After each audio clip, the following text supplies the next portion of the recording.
Leadership workshop was absolutely fantastic. For all of you leaders, managers, business owners, operators out there, I really encourage you, all of you, to actually look at it doing something a bit different and finding out why, what your why is, and you learn it all here. And it was just absolutely a wonderful time. Yeah, this was a very powerful week for me, very powerful course. I expected it to touch me, just touch more on my business, but it also affected me in a really deeply personal way.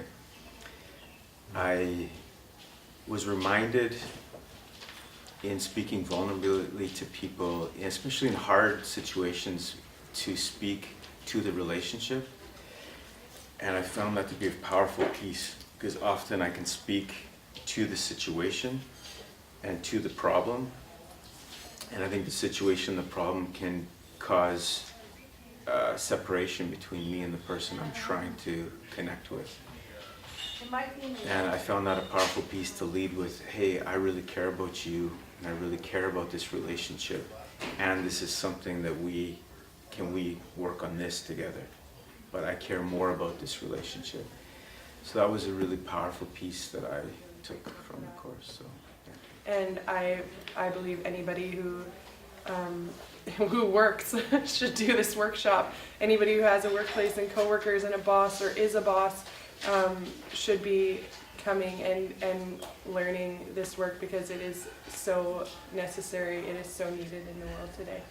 Hi, my name is Rebecca. I just finished taking the Vulnerable Leadership workshop here at Clearmind. And I just want to share with you that if you are wondering about how to live in this world surrounded by a culture of dominance and control, this is an amazing place to start and learn how to make real change. By learning how to communicate vulnerably with one another and make real connections, that ripples out into the world in such a powerful way, and we can bring that into every aspect of how we live our lives, how we take care of this earth, how we do all of the jobs that need to be done to live here. We can actually do it in a connected way, and you can learn how to do that here in this amazing, beautiful place. And so, blessings.